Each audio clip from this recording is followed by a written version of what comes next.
gracias, Bárbara. Pues en primer lugar, bueno, muchas gracias a todos por venir, hola a todos. Quería agradecer a todo el comité organizativo de la Asociación de Epistemología, a la coordinación de las jornadas, a Pilar que me haya invitado, a Bárbara a la coordinación y bueno, en general a todos vosotros. Y bueno, como ha dicho Bárbara, es un título muy seductor, espero estar a la altura en el desarrollo de la comunicación. Y creo que lo que primero hay que dejar claro es la postura epistemológica, desde la que yo voy a tratar las obras de Tolstoy y Dostoyevsky. No voy a hablar de los ensayos, va a ser una aproximación solo a la literatura, tanto uno como otro, sobre todo Tolstoy tiene bastantes ensayos, pero a mí me interesa lo que él muestra en sus escritos literarios. Entonces, esta postura epistemológica de la que estaba hablando se va a coincidir con lo que Platón denomina la aprehensión directa. No sé si estáis familiarizadas con la obra de Platón, pero aparece en la carta séptima este concepto de aprehensión directa y tiene que ver con aquel conocimiento al que llegamos después de haberle dado muchas vueltas a un mismo problema y de repente, puede pasar o no puede pasar, se nos ilumina y vemos la solución. Eso se llama conocimiento por aprehensión directa. Entonces, nosotros tenemos que estar recorriendo ese problema, tenemos que estar explicitándolo, tenemos que estar dándole vueltas con el lenguaje, ocupándonos en él, pero una vez damos con la solución, no significa que demos con las palabras precisas para resolverlo. No tiene que ver con agotarlo exhaustivamente mediante el logo. Significa con que de repente pues, se nos enciende la bombilla, ¿no? Que se dice. Pero, es decir, no es solamente una expresión popular, sino que es que Platón lo dice así en la carta séptima, y voy a citar.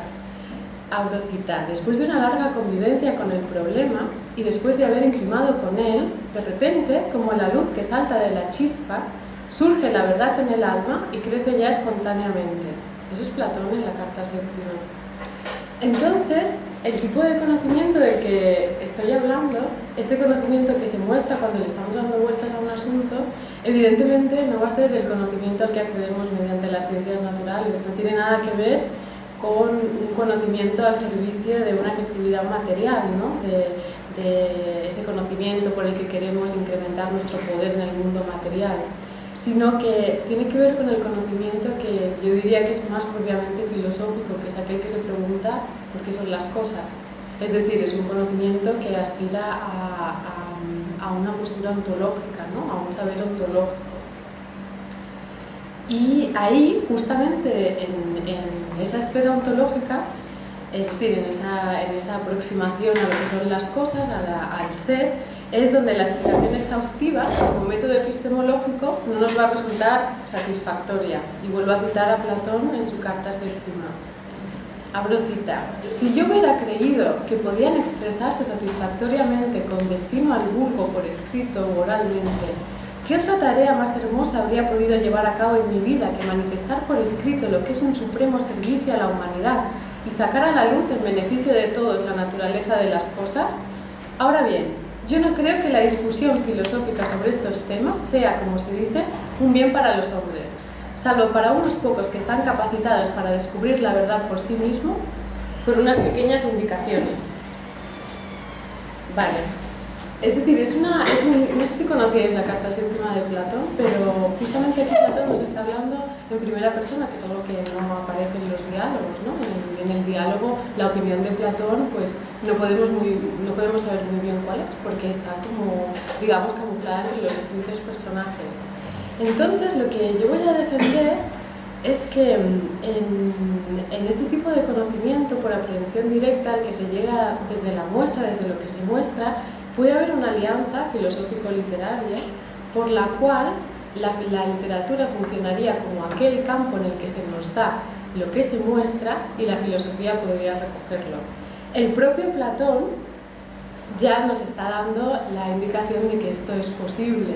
Él, en sus diálogos, hay un componente literario inequívoco, es decir, ya es una forma dialogada que tiene que ver con el género del drama, que no es el género filosófico, que es el ensayo, y además en los recursos que utiliza en ese diálogo también vemos que él está apuntando más bien no a la verdad que se agota mediante la explicación exhaustiva con el logos, con la palabra, sino que en realidad está apuntando a lo que se muestra, esa verdad que transgrede o que va más allá del logos y se nos pone de manifiesto en el diálogo. ¿En qué lo vemos? Pues precisamente en esos finales en los que se llega a una aporía y sin embargo parece que Sócrates ha quedado bastante satisfecho, se ha mostrado algo, quizá, o puede que no, porque ya sabemos que es como una especie de bombilla que se enciende y puede no encenderse. Pero también en muchos finales de los diálogos platónicos, que no sé si lo recordáis, que acaban con un mito. ¿Qué puede ser el mito? Pues hemos tenido a Sócrates maltratando a un interlocutor, no aceptándole ninguna definición, poniéndole pegas a todo, y al final, como para no quedarnos con mal sabor de boca, parece que se acude a este mito para volver a unificar lo que ha quedado roto, lo que ha quedado en disconformidad. Y el mito tiene aquí la función de pues, intentar, ¿no? Como mostrarnos esa verdad si es que podemos alcanzar a verla. Vale. Tolstói y Dostoyevski son literatos que, al menos en mi lectura, yo creo que muestran una verdad en todas sus obras y además son bastante obsesivos los dos, es decir, siempre nos están hablando de lo mismo. O al menos yo veo una recurrencia, ¿no? Es decir, veo los fantasmas que tiene cada uno y cómo en cada obra están incidiendo otra vez en el mismo problema. En ambos casos, esta revelación, ese conocimiento que se muestra, se va a producir en el choque con la exterioridad. ¿Qué es la exterioridad? Pues la sociedad, la cultura, las normas preestablecidas y en un tiempo y en un espacio determinado, con lo que va a entrar en conflicto el individuo, el protagonista o los protagonistas, si hay varios. Si en un principio ha podido el personaje principal reconocerse como partícipe de esa sociedad o identificarse con esa sociedad incluso de forma absoluta, es decir, seguir a rajatabla los preceptos sociales, eso va a ser una vía, que será la de Tolstói. Si bien eso puede ocurrir en un principio, al final lo que Tolstói va a demostrar es que esa adhesión sin filtro le va a provocar un conflicto al individuo. Esa va a ser la parte de Tolstói, esa adhesión sin filtro a las normas sociales. Dostoyevski es todo lo contrario. En Dostoyevski lo que hay es un rechazo completo de lo establecido, absoluto, que de igual modo nos va a llevar a un conflicto con el individuo y la sociedad.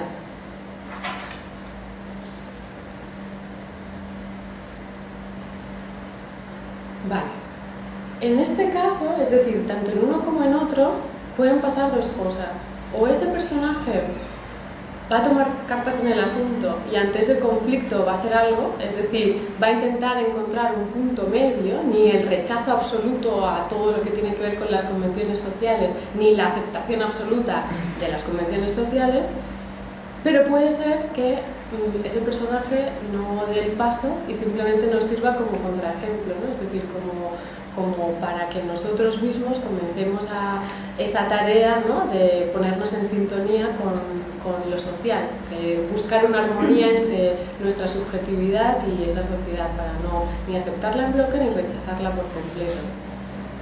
Así, el conocimiento del que voy a hablar tiene que ver con nosotros y con nuestro mundo entorno, mientras que esas consideraciones ontológicas que saquemos tanto del yo, de la subjetividad, como del entorno, nos van a hacer o nos van a llevarnos inevitablemente a tomar partido por una práctica, es decir, nos van a llevar a la esfera de la ética. No nos podemos, es un conocimiento que no te deja quedarte impasible porque te está tocando, te está afectando a ti y el modo de comportarte en sociedad. Entonces, si hemos empezado el itinerario desde una esfera ontoepistemológica en la que buscamos quién es ese sujeto y en qué consiste la sociedad y cómo adquirimos ese conocimiento en interacción con el entorno, al habérsenos mostrado esa verdad, que ya no tiene que ser racional, ya hemos quedado que no tiene que ver con la esfera del logos, el giro que vamos a hacer es pasar a una esfera que tiene que ver con la ética, es decir, con nuestra forma de relacionar, es decir, vamos a cambiar nos vamos a plantear cuál es nuestra forma, cuál es la forma en la que deberíamos aproximarnos a esa exterioridad.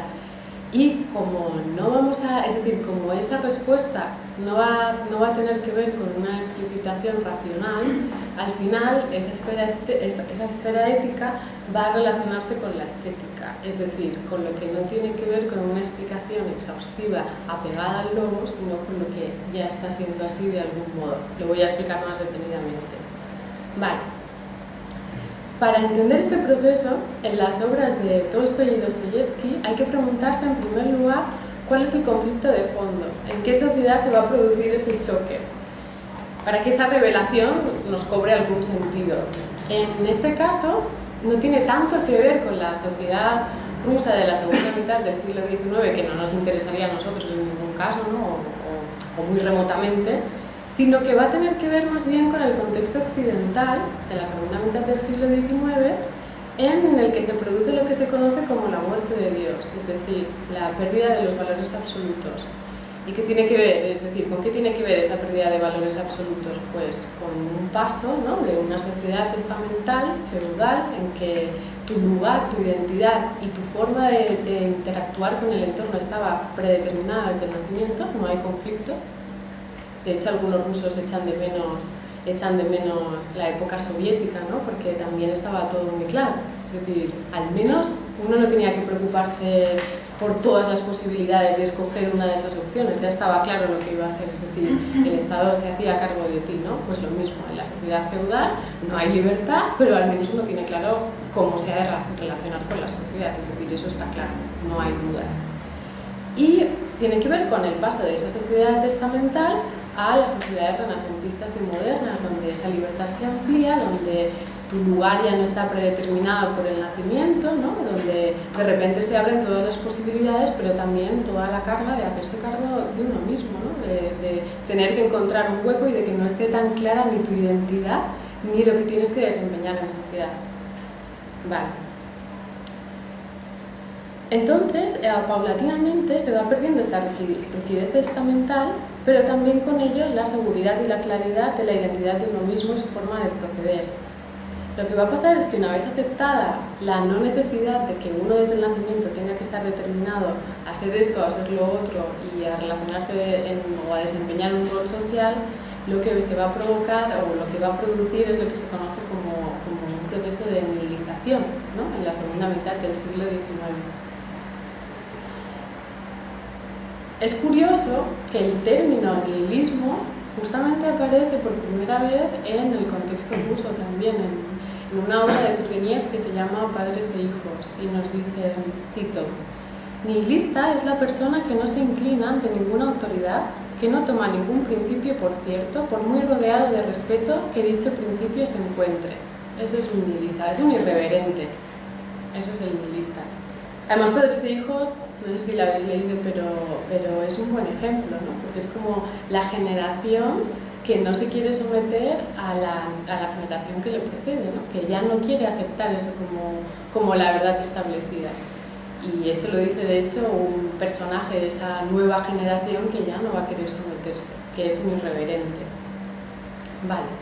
En base a esto, es decir, en base a este proceso por el que entramos en la duda, ¿no?, o en poder cuestionarnos todos los valores preestablecidos, este proceso de nihilismo nos va a llevar a tres respuestas posibles, que tiene que ver con lo que yo decía antes, con dos extremos y un punto intermedio. Son tres posibles respuestas a la muerte de Dios. En primer lugar, el nihilismo extremo, es decir, la puesta en duda de todos los fundamentos de la sociedad de forma radical. Eso tendrá que ver con Dostoyevsky. El nihilismo moderado, que es la puesta en duda solo de algunos fundamentos de la sociedad. Y en tercer lugar, lo que llamo contranihilismo, tiene que ver con el sentido de contrarrevolución, es decir, los que se empeñan en permanecer en los roles preestablecidos socialmente y los asumen totalmente sin filtro, de forma absoluta. Tendrá que ver con Tolstoy. Vale, tanto Tolstoy como Dostoyevsky, los dos, van a posicionarse o van a mostrar en sus novelas que la apuesta sensata para que el individuo no entre en conflicto con esa exterioridad es el nihilismo moderado. Es decir, es establecer algún tipo de filtro. Ni lo acepto todo ni lo rechazo todo. Es un punto intermedio. Sin embargo, mientras que Tolstoy, ya lo he dicho, lo he venido repitiendo, se opone a lo que sería el contranihilismo, es decir, él critica a los que asumen sin filtro las normas preestablecidas, Dostoyevsky todo lo contrario. Dostoyevsky se opone a los que no quieren aceptar nada del legado cultural o social. Y bueno, vamos a ver cada uno de los dos movimientos. Yo no quería, no sé cuánto habéis leído de Tolstoy y Dostoyevsky, tampoco quería dedicarle mucho tiempo a resumir los argumentos de las obras, pero algo tendré que decir, porque si no, no puedo demostrar mis puntos, ¿no? Solo van a ser 4 obras, 2 de cada uno, y bueno, voy a intentar que sea breve el resumen del argumento. Vale, vamos con Dostoyevsky, ¿no? Dostoyevsky es el que va a criticar ese nihilismo extremo. Vale, le va a poner límites a la idea de que la nada lo puede ser todo. Es algo que él no va a aceptar. Es decir, no somos tabulas rasas en las que podamos dibujar o imprimir cualquier tipo de forma, ¿no? Es decir, eso no va a funcionar así. Entonces, él va a aceptar que los roles ya no están tan determinados como antes, es decir, que hay una libertad, porque eso es innegable, ¿no? Una libertad en el ámbito social, en los papeles que uno puede desempeñar, y eso, evidentemente, se ha traducido a un debilitamiento de las creencias, ya no hay esas adhesiones tan firmes, porque en realidad uno tiene pues, un campo de acción y puede ser una cosa, puede ser otra, ya no está todo tan claro. Pero eso de ningún modo va a significar para Dostoyevsky, y yo creo que esa es su idea obsesiva, que se empeña en repetir una y otra vez en todas sus novelas, eso no significa que no haya creencias que sigan existiendo, que nos constituyan y que además de algún modo se presenten como inamovibles. Vale, para él, que haya ese tipo de creencias resulta condición sine qua non para que se pueda dar una vida en sociedad. Y lo muestra en 2 casos de nihilismo extremo que corroboran la necesidad de mantener algún tipo de creencias, algún tipo de suelo de creencias desde el que poder actuar, desde el que poder orientarnos. Uno de esos casos de nihilismo extremo lo encontramos en Memorias del subsuelo, que yo diría que es mi novela favorita de Dostoyevsky. Es una novela bastante corta para ser de Dostoyevsky y muy inusual. Es una novela que se divide en 2 partes. Una primera parte que se titula Memorias del subsuelo, en el que el personaje principal se nos presenta, hace como una descripción de sí mismo, y una segunda parte en que relata hechos o sucesos de su vida. El personaje es muy divertida de leer también, yo creo que uno se ríe mucho, al menos a mí me parece muy gracioso el personaje, porque se encuentra en tal duda extrema sobre quién es, que no puede sino quedarse en un monólogo interno agotando todas las posibilidades, yendo dialécticamente de un lado para el otro, pero ni puede llegar a una conclusión concreta, ni puede decidirse a tener una acción efectiva en el mundo. A veces toma alguna decisión que otra, pero es un lío. Es decir, para el más mínimo acto se ha producido en su cabeza una batalla campal entre una posición, entre otra posición, entre sopesarlo todo, porque es que no tiene claro nada. Está en el nihilismo total, no sabe ni quién es, ni lo que quiere, no sabe nada. Y voy a leer el inicio de su propia presentación y queda muy claro. Ese es el inicio de la novela. Abro cita. Soy un enfermo, soy un malvado, soy un hombre desagradable. Creo que padezco del hígado, pero no sé absolutamente nada de mi enfermedad. Ni siquiera puedo decir con certeza dónde me duele. Ni me cuido ni me he cuidado nunca, pese a la consideración que me inspiran la medicina y los médicos. Además, soy extremadamente supersticioso, lo suficiente para sentir respeto por la medicina. Soy un hombre instruido, podría, pues, no ser supersticioso, pero lo soy. Es un desastre, es decir, padece del hígado pero no sabe nada de su enfermedad, le inspiran respeto los médicos y es supersticioso pero no se cuida, es supersticioso pero es un hombre instruido y así está todo el tiempo, es una de cal y una de arena y no puede definirse y no puede organizarse, es decir, es un caos interior. En la segunda parte, con los sucesos de su vida, lo que vemos es qué pasa cuando un personaje así se pone a interactuar con su entorno. ¿Cuáles son las consecuencias a nivel práctico de esta desorganización interna? Y el comportamiento es totalmente errático, es desastre tras desastre. y le cuesta mucho fijarse metas, le cuesta mucho cumplir nada, no sabe muy bien lo que quiere, cambia de opinión constantemente, luego no se atreve, en fin, es un desastre. Y yo solo voy a citar una anécdota. Hay un momento en el que entra en una sala de billar y ya veo que hay gente que ha leído la obra.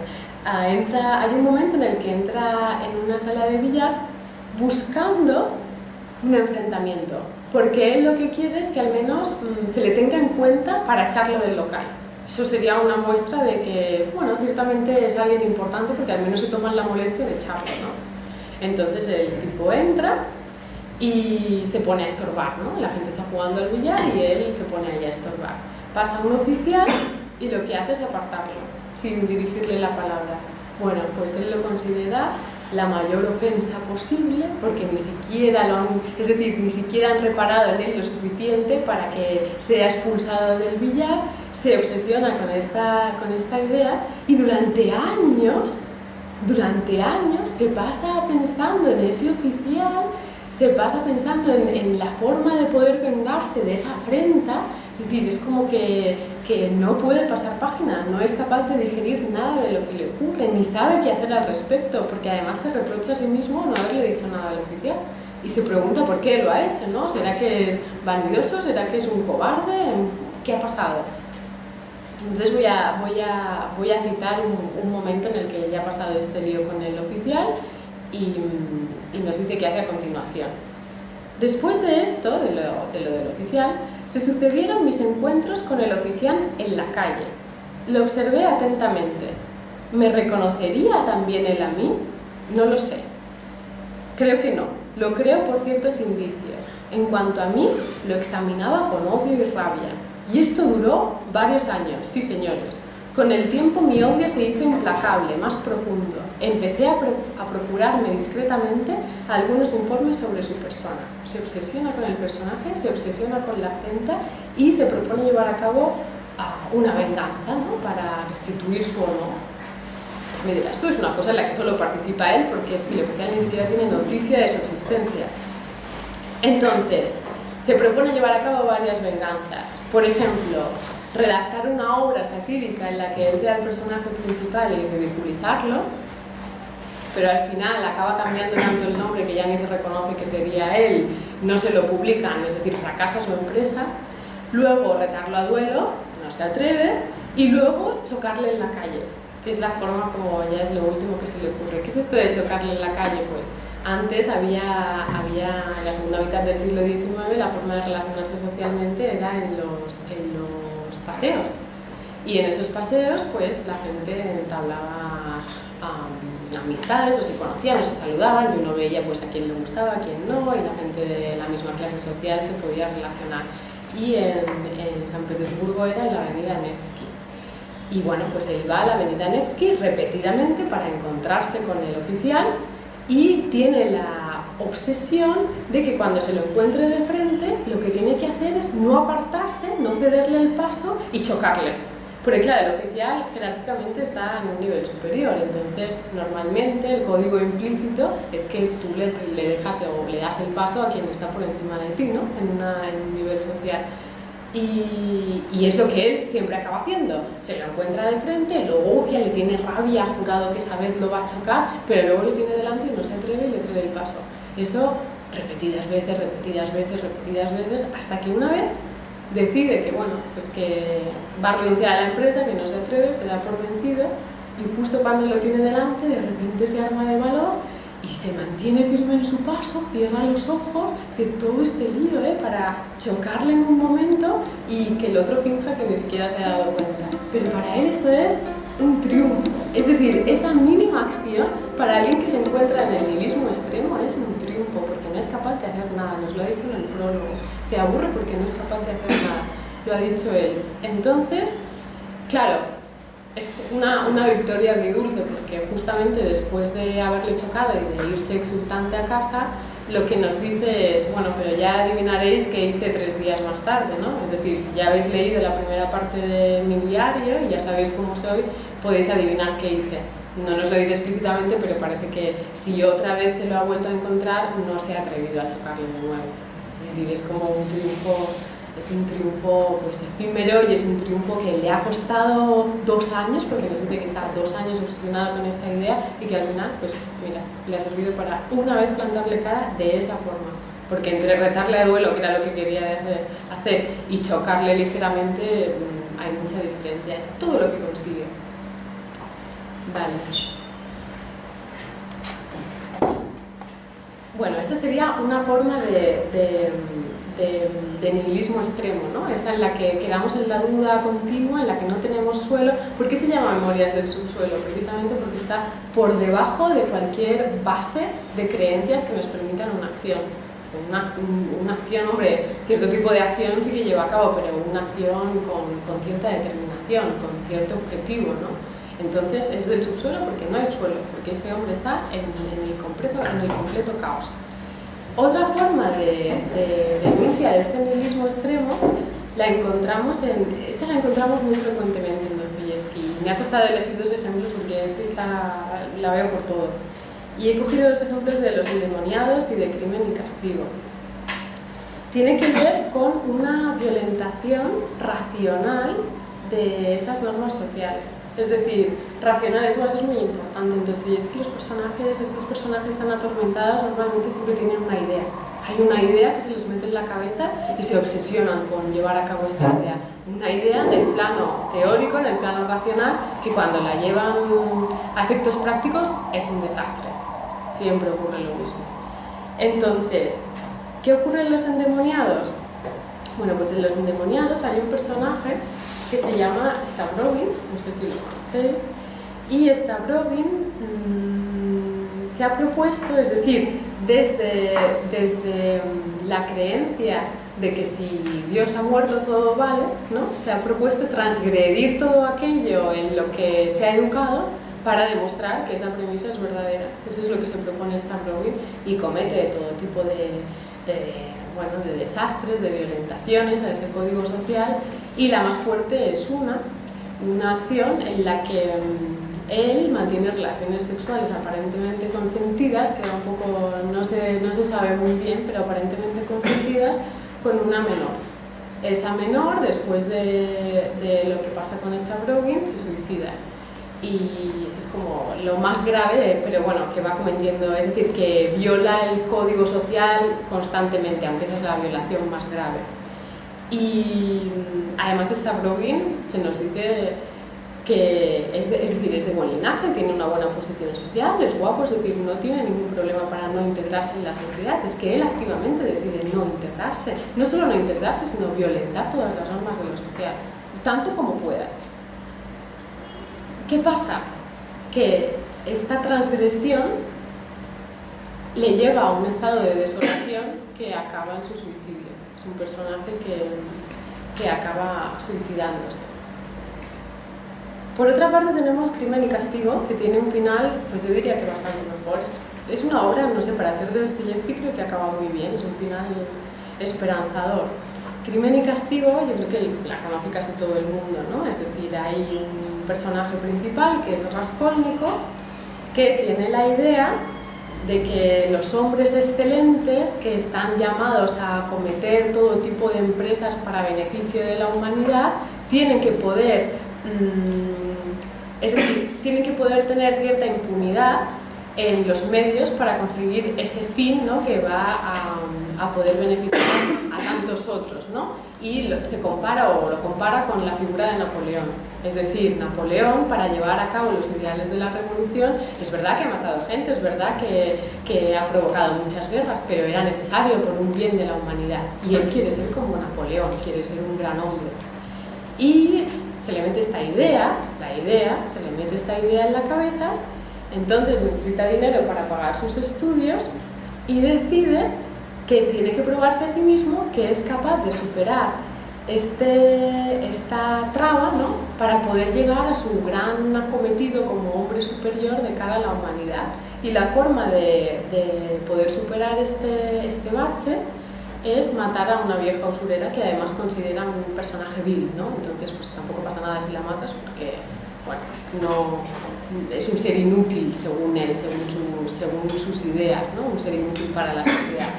¿Qué pasa? Que va a matar a la usurera, justo aparece su hermana, la hermana de la usurera, las acaba matando a las dos y en cuanto las mata, en cuanto se comete la transgresión de lo establecido socialmente, de los valores establecidos, entra otra vez en un bucle de dudar de sí mismo, de no entender si lo que ha hecho está bien, si lo que ha hecho está mal, de angustia y además de culpa, ¿no? Entra en una culpa y otra vez se vuelve a comportar de forma errática. ¿Cómo se resuelve?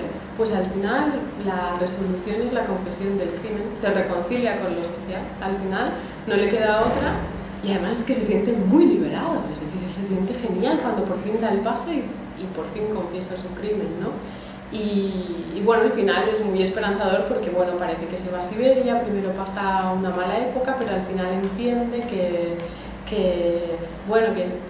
tampoco me quería detener mucho en el argumento, pero la cuestión es que acaba reconciliado con lo social y acaba bien, es decir, al menos no acaba en suicidio. Esto por lo que toca a Dostoyevsky.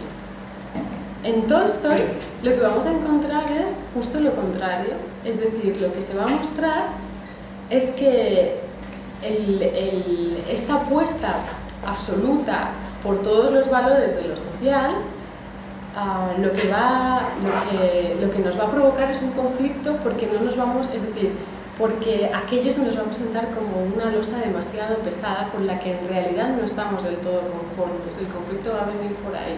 Es decir, bueno, parece que Dostoyevsky nos muestra que hay algo en lo social que sí que nos constituye, que no podemos violar todas las reglas de lo social y quedarnos tan tranquilos. Y Tolstoy lo que nos dice es que tampoco lo podemos aceptar todo porque parece que hay cosas que son inaceptables, que tampoco nos convencen mucho. Y las obras que yo he traído a colación son La muerte de Iván Ilich, que es muy conocida, y luego un cuento que conocí gracias a Wittgenstein, la verdad, que es Los dos ancianos.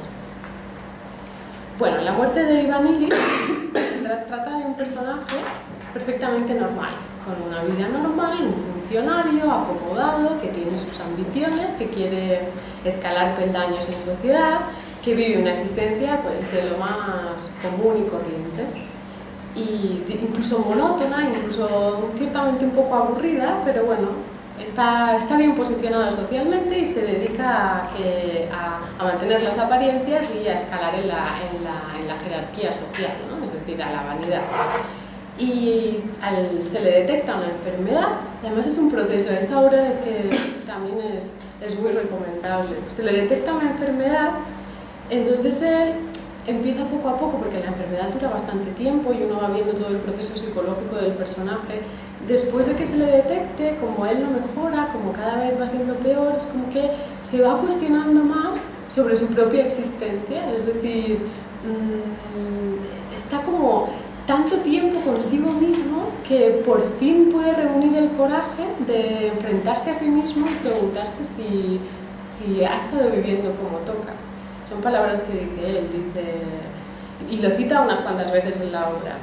Su vida no había sido como habría debido ser, eso lo dice unas cuantas veces. Él reconoce, se le muestra en ese momento que ha estado fallando en algo porque no se siente satisfecho, se va a morir y no se siente satisfecho. Cree que no ha hecho lo correcto, que no ha vivido como toca y sin embargo, sobre el papel, todo cuadra. Ha seguido pues lo preestablecido, ha ido ascendiendo en la escala social, es decir, todo cuadra. Sin embargo, él siente que ha tirado su vida. Y al final, cuando está a punto de morir, comprende que precisamente lo que no le ha permitido tener una existencia plena es que se ha creído demasiado esos roles preestablecidos que se le han inculcado pues desde la niñez, ¿no? Es decir, que esa vanidad de querer escalar en sociedad o sí, a través del matrimonio, a través del trabajo, lo que ha hecho es que mantenga con la gente con la que se ha relacionado pues unas relaciones o unos vínculos muy superficiales que tienen que ver no con un acercamiento real a esa persona, es decir, no con entrar en contacto con esa persona, sino la utilización del otro como medio para ascender en la escala social, y eso es del todo insatisfactorio. Al final uno acaba utilizando a los otros como un medio para llegar a un fin, y el fin nunca llega porque siempre es subir otro peldaño, ¿no? Y se da cuenta de esta verdad. Es decir, yo lo estoy aquí tematizando, pero eso no parece así, evidentemente, ¿no? Es decir, estoy diciendo que todo tiene que ver con lo que se muestra, esto no se explicita. Y cuando está a punto de morir dice, bueno, es verdad, mi vida no ha sido, al final lo reconoce, le cuesta mucho reconocer que ha tirado, es decir, que ha perdido su vida, que no ha sido satisfactoria, lo reconoce y dice, pero es que aún estoy a tiempo y voy a pasar a la acción. Y lo que hace, está ya terminal, está fatal, y le pide disculpas a su mujer y a su hijo, y muere. Y muere en paz, y muere reconciliado, porque al menos ha podido tener ese acercamiento que no tiene que ver con la vanidad, al menos antes de morirse. Entonces, la crítica que se establece en esta obra es a las costumbres que tienen que ver con la vacuidad de las relaciones sociales en las que se ven dominadas por el prestigio dentro de una jerarquía, lo que viene siendo la vanidad social, la jerarquía preestablecida. Esto en esta de la muerte de Iván Ilich. Luego tenemos un cuento, este que he conocido por Wittgenstein, que es el de los dos ancianos. Los dos ancianos, ese lo debe conocer menos que yo, pero bueno, es cortito y es fácil de contar. Los dos ancianos es un relato en el que dos hombres de avanzada edad emprenden un viaje a Jerusalén porque han hecho una promesa. Y uno se llama Yelisei y otro se llama Efim.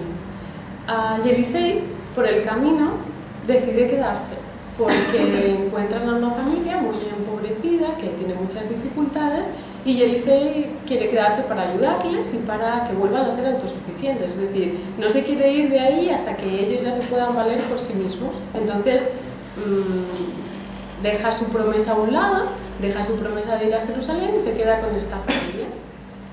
Sin embargo, el otro continúa hasta Jerusalén y hasta el lugar santo. Sin embargo, cuando está ahí, todo el tiempo se le aparece una imagen del amigo que ha dejado, de Yelisei, y se le aparece como si fuera un santo. Es una visión, ¿no? Y por eso estaba hablando yo de lo que se muestra y que tiene que ver con una revelación, ¿no? Se le presenta a su amigo, se le presenta a Yelisei como si fuera un santo, con la aureola, en fin, como si fuera un santo. Y bueno, luego vuelven, en fin, se encuentran y ni siquiera, Yelisei ni siquiera quiere decir en su pueblo natal que se ha quedado y que ha ayudado a una familia. Dice que le han robado el dinero y que por eso no ha podido ir a Jerusalén. Es decir, es como totalmente desinteresado. Sin embargo, la moraleja es que aquí todo esto es evidente, es decir, está clara. Solo Yelisei en realidad ha cumplido con el mandato religioso, porque quien en realidad ha llevado o ha encarnado los valores de la caridad y de la ayuda al prójimo, desde luego es Yelisei, porque en fin, se ha gastado todo el dinero en un lugar de culto donde, bueno, enriquecemos los bolsillos de los que lo están organizando, pero no tenemos una actividad de caridad propiamente hablando. Entonces aquí lo que se critica es la doble moral. Hay una doble moral social en que se defienden unos valores teóricos de caridad y de amor al prójimo que sin embargo no se llevan a la práctica. Y además es que eso es lo normal. La gente hace peregrinaciones y eso es lo normal. Incluso, no sé, parece que eres un poco... Yelisei no quiere decir lo que ha pasado porque parece que eres pues, como un poco tonto, ¿no? Es decir, que parece que te has dejado como engañar cuando tú tenías ese propósito. Vale. ¿Qué significa entonces esta apuesta por un nihilismo moderado, ¿no? Es decir, un nihilismo moderado que no quiera ni aceptar todo lo social ni renunciar a todo lo social? Pues significa que al final nosotros, ese sujeto, en esa relación con la exterioridad, lo que va a tener es que hacer una ponderación activa de sus creencias. Esa ponderación activa no tiene que ver con que esas creencias sean absolutas en el sentido de que sean universales, de que se deba ser así, sino que esas creencias, en la medida en la que nos constituyen, son irrenunciables. Y al final lo que nosotros tenemos que hacer es no quebrantarlas, porque si las quebrantamos, entramos en contradicción con nosotros mismos, como le ha ocurrido a Stavrovin, a Raskolnikov y a Efim. Al ser una creencia que se manifiesta en el orden del mostrarse, ya he dicho que no es racional, no tenemos argumentos para defender que esa postura es la correcta. no podemos defender que eso es un deber, solo podemos defender que eso ya está siendo así y que hay que respetarlo porque ya se ha manifestado de ese modo. Es un conocimiento entonces que nos orienta en una existencia práctica, es decir, en una ética. Pero, como decía al principio, por este carácter inefable tiene que ver con la estética, con el gusto, con el estilo de vida en el que nosotros nos sentimos cómodos y al que no podemos renunciar sin caer en esa contradicción con nosotros mismos. Entonces encontramos que esta propuesta dostoyevskiana y tolstiana es una estética de la existencia, en lo que, siguiendo a Foucault y Foucault en su raíz a Nietzsche, nos propone una práctica de las artes de la existencia. Y voy a citar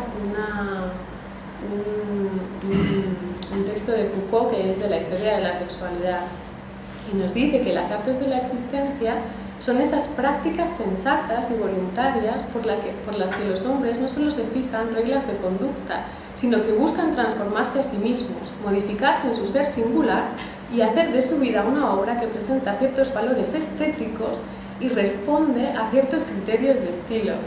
Es decir, al final lo que se nos está invitando a hacer es una indagación particular que hemos de llevar a cabo cada uno de nosotros, que cribe el estilo de vida al que hemos de permanecer fieles de forma constitutiva, porque ya nos constituye, porque son valores que ya de algún modo se han incorporado a nosotros, del estilo de vida que viene impuesto por una afuera, ya sea social, ¿no?, como pasaba en Tolstoy, ya sea racional, como pasaba en Dostoyevsky con sus ideas, que nos llevaría, es decir, seguir por este afuera, nos llevaría a traicionarnos a nosotros mismos. Y bueno, eso es todo.